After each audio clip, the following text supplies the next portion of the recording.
সরকারিভাবে সাহায্যের আশ্বাস পেয়ে বড়খলায় সড়ক অবরোধ প্রত্যাহার করলেন জনতা। উল্লেখ্য যে শনিবার রাত 9টা নাগাদ বড়খলা হরিণচড়ায় সড়ক দুর্ঘটনায় মৃত্যু হয়েছিল বড়খলার হরিণচড়ার বাসিন্দা সূর্যলাল বাউরি নামের এক যুবকের। উত্তেজিত জনতা শিলচর জয়ন্তিয়া সড়ক হরিণচড়া অবরোধ করেন। রবিবার দুপুর 12টা 45 circle officer Arnab Barma, DSP Mahendra Bora, Borkhola থানা ওসি কুলেন্দ্র কুমার হুজুরি এবং অন্যান্য ব্যক্তিরা। উল্লেখযোগ্য যে উত্তেজিত জনতা শিলচর জয়ন্তিয়া সড়ক হরিণচড়ায় অবরোধ করেন। রবিবার দুপুর 12টা 45 circle officer Arnab Barua, DSP Mahendra Bora, Barkhola OC কুলেন্দ্র Kumar হুজুরি এবং অন্যান্য কর্মকর্তাদের উপস্থিতিতে দীর্ঘক্ষণ আলোচনার পর অবরোধ প্রত্যাহার করেন তারা। এতে উপস্থিত বিজেপি নেতা অমরনাথ, জালেনতলা জিপির গ্রুপ সদস্য সুমিতা সিং, জিপি সভাপতি দেবব্রত রায়, বড়খলা মন্ডল সম্পাদক কল্লোলজিৎ চক্রবর্তী, সমাজসেবী হাসান আহমেদ চৌধুরী ও অন্যান্য সদস্যরা প্রমুখ ভূমিকা নেন।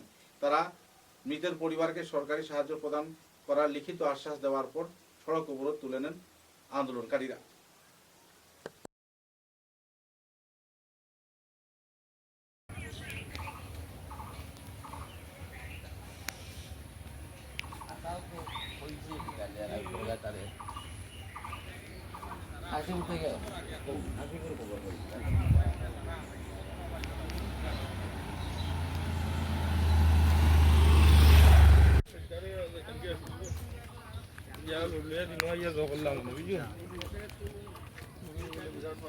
সব গাড়ি